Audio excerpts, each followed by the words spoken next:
Hello, everyone. Welcome to our LinkedIn Live event. My name is Chris Crowder. I'm the Executive Vice President of GovCon Solutions for Unanet. Alongside me today is my friend and colleague, John. I am John Sisson. I am the EVP of CRM and glad to be here. All right. Well, thank you everyone for joining us today. The first thing I'll offer is we are going to do our best to stay on time, which will afford us some time at the end for questions. If we do not get to your questions, please reach out to either John or myself directly on LinkedIn. In fact, if everyone wouldn't mind going ahead and connecting with John and I on LinkedIn, we can direct message that way and stay in touch following this.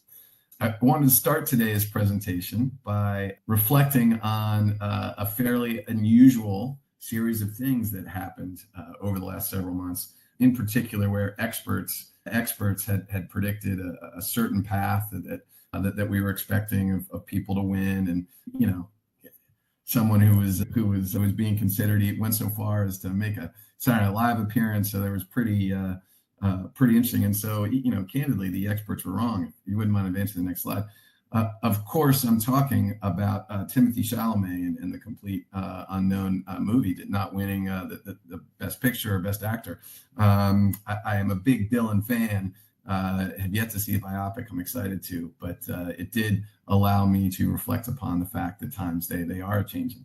And some of that is listed here along the right. All the executive orders that we've seen, all the things that DOGE has been running through, the budget cuts, the contract reviews, the layoffs and the reorganizations, and now we no longer need to talk about a possible shutdown because of the continuing resolution that was passed on Saturday, thankfully. So I'm not aware of a single stop work order or anything else that came out as a result of that. Not to say I have a full picture of everything, but I've spoken to a few people and they are very well connected. So CR was signed on March 15th. The biggest implications there, DoD had a moderate increase, 1%, and then some, as one might imagine, some big variation across the non-defense agencies. But it was the first full year of CR ever.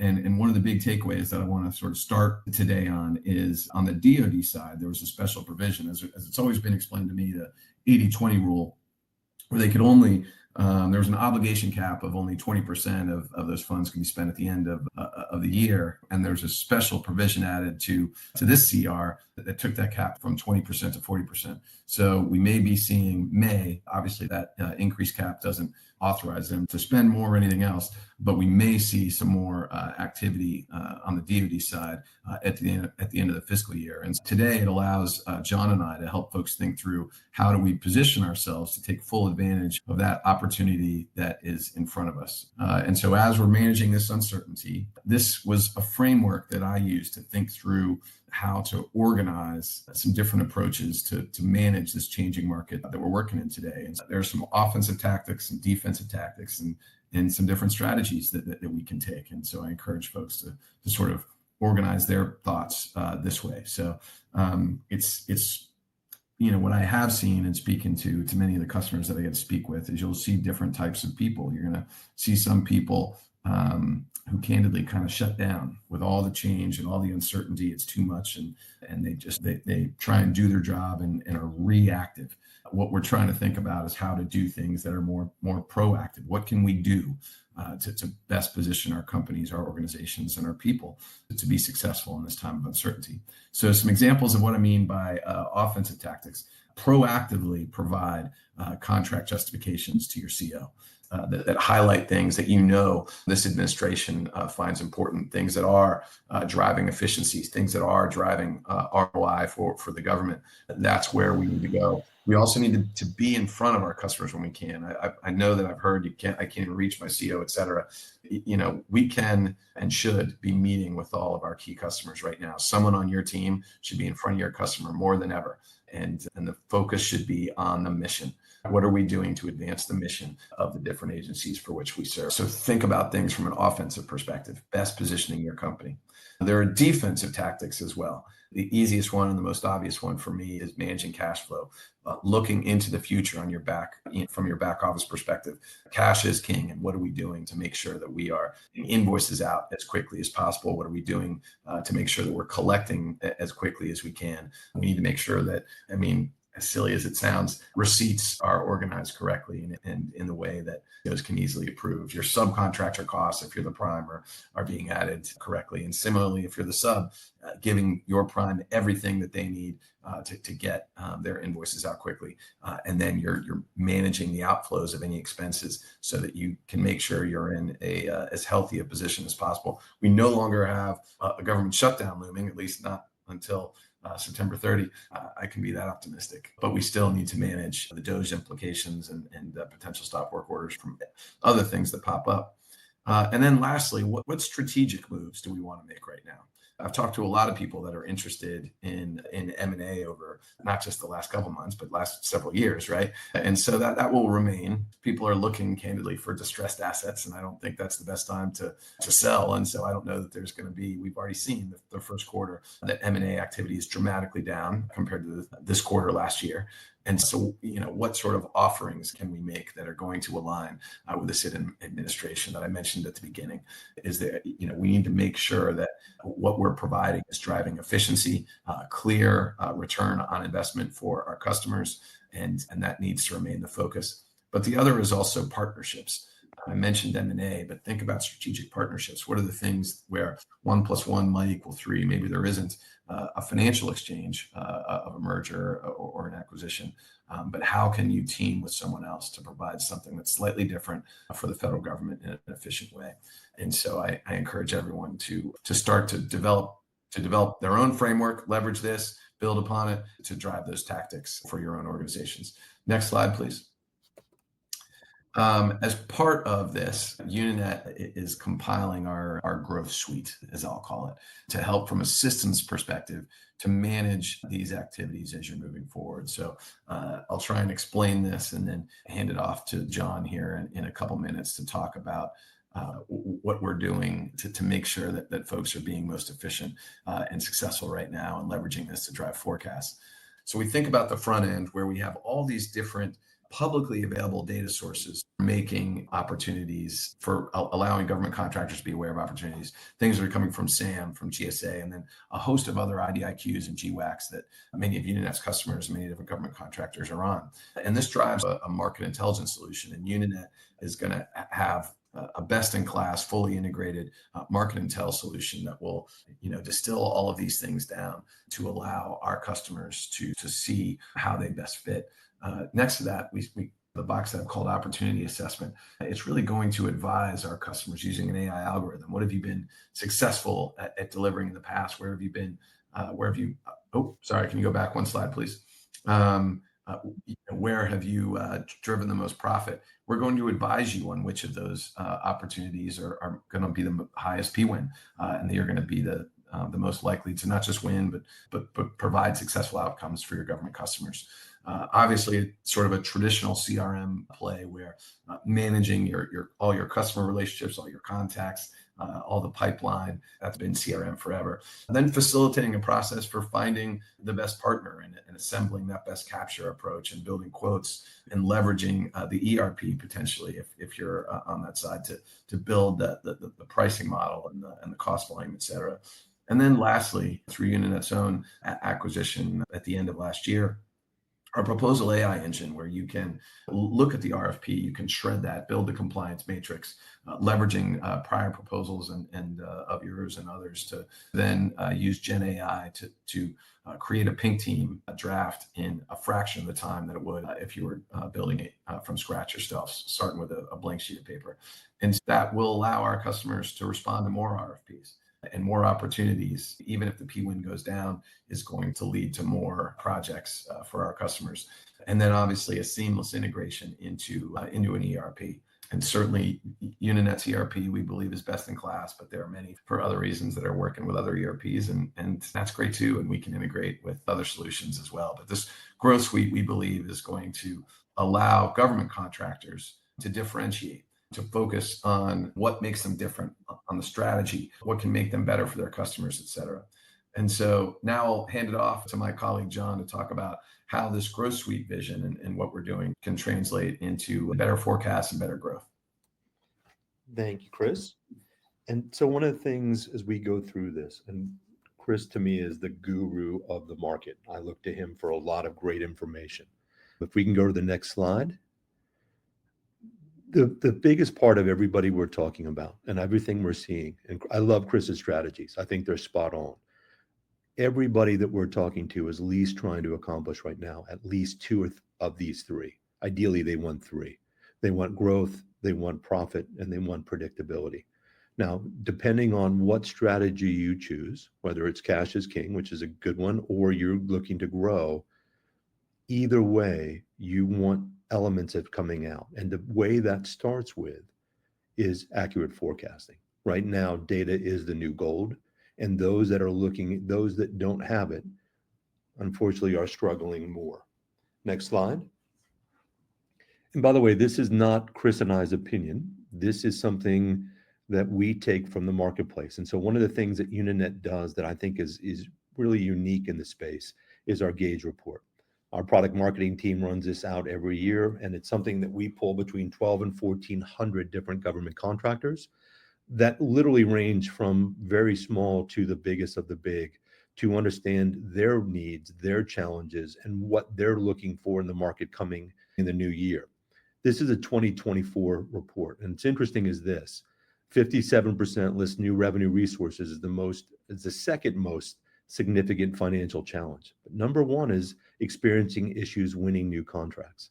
69%, and that's 2024, which means in 2025, this number is higher. And so when we say this, forecasting and data is really critical to the business. Next slide. So why do customers struggle to achieve this? And there's a multitude of reasons. And I would love to tell you it's one tool and everything fixes everything. It doesn't, right? But it really is starting with challenging or really immature processes, which then also leads to its lack of data entry, right? Siloed data, which leads into poor communication between teams, unstructured workflow. So this goes back to the process. It makes it more difficult to predict revenue streams, bad data, right? Duplicate data, right? And without that, it makes it harder for you guys to continually pick the right opportunities at the right time to go after. Next slide. So how does poor forecasting impact business growth? And I would say this is my 25th year of CRM. And one of these three things have not changed in 25 years, right? First is from a business result perspective, is everyone works differently.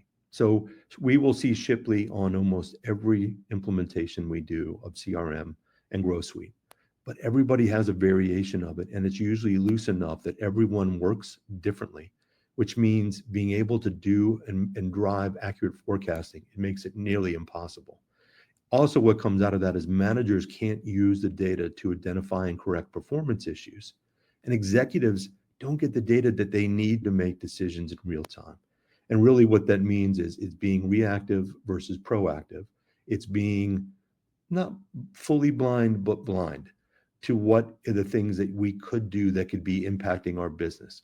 And so the impact comes out of it from everything from cash flow constraints to scaling challenges. And when I say scaling challenges, it means maybe this is a time that we do look to Chris's point on M&A. Maybe this is a time that we look at bringing in some additional resources. We can't do that right now because we're concerned about cash flow, right? The last one of this and the biggest outcomes is when we have missed forecast accuracy, we have lower P-win rates, which means we're missing our goals, whether it's both growth and or profit, right? And we may be taking on deals to survive, and we've all done it, that are lower margin, lower profit. Next slide, please. So what does it take to build accurate forecasts and smarter growth? So let's go to the next slide. And it's really a myriad of things. I wish it was one and it was easy, and it's a combination. And so when Chris touched on Growth Suite, the reason why Chris and our executive team built this is they looked at forecasting as holistic rather than just an individual CRM.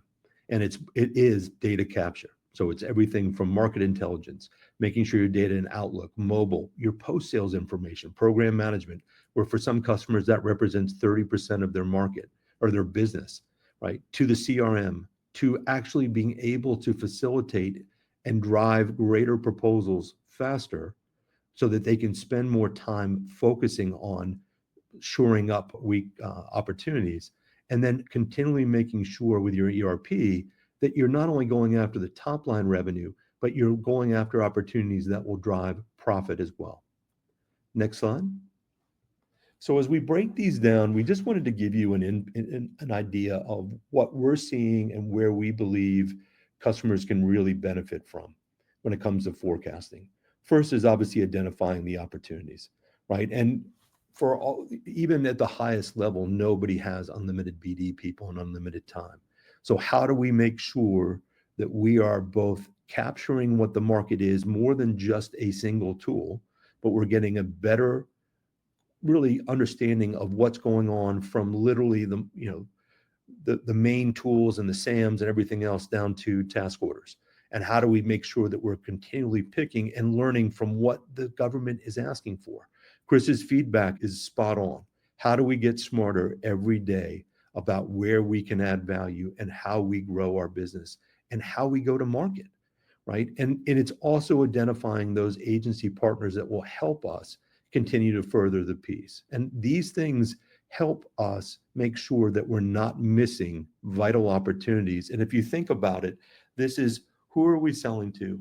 Why are we selling to them? And how are we selling to them? These things start really the sales manufacturing pipeline that everybody needs. Next slide. So CRM it's an interesting thing because it's the glue that holds everything together, right? It is making sure that we have all our relationships in. And this is the most relationship-based sale in the market, period. There is no other market, maybe outside of the financial market, where relationships are this critical. And so when you look at it, it's making sure that we're tied at the right levels, that we're viewed, we understand how we're viewed, right? And to Chris's point, what are we doing to strengthen those relationships? Massively critical right now.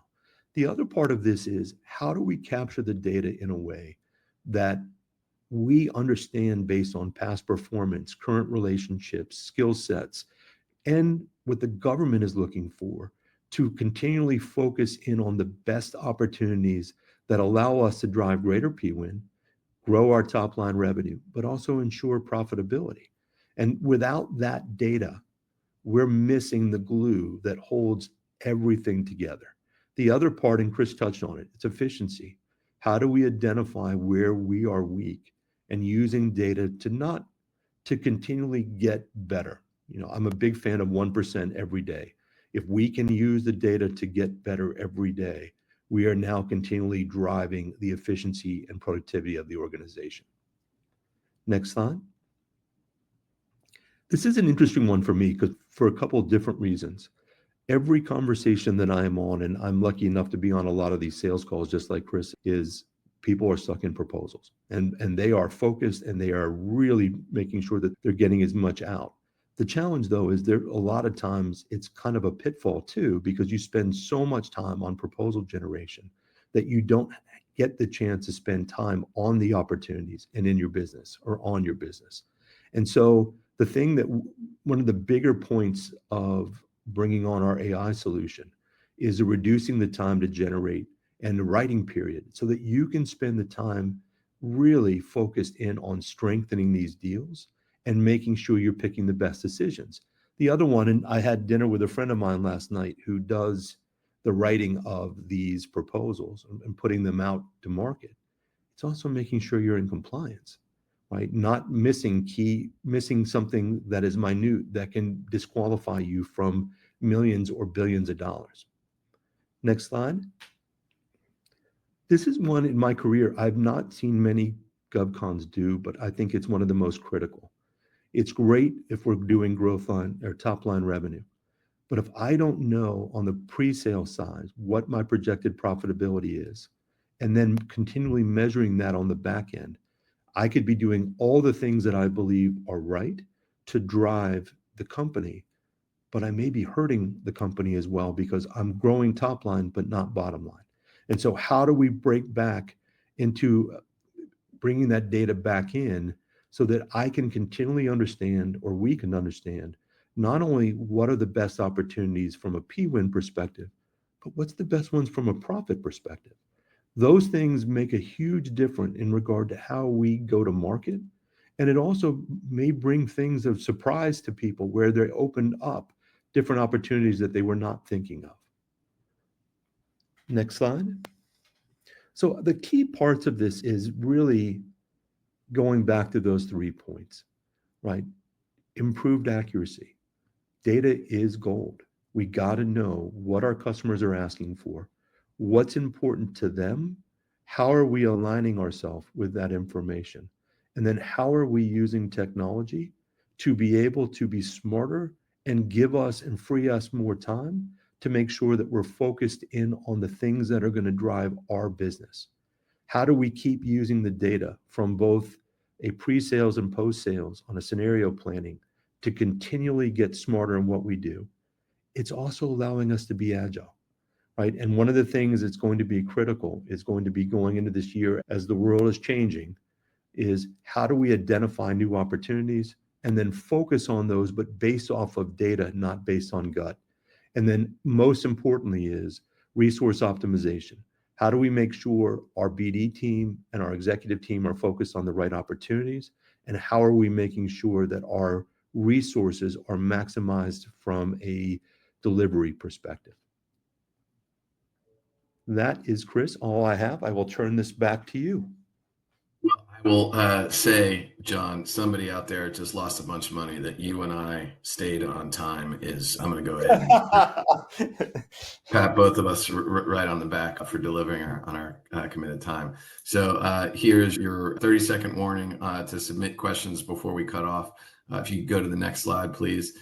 In addition to saying thank you to those that joined us today, I also want to remind you that our Unanet Champions Conference, which is our annual user conference, is coming up at the end of April. It will be in Atlanta, Georgia at the Marriott Marquis. You can scan the barcode that you see on your screen right there to learn more and to register.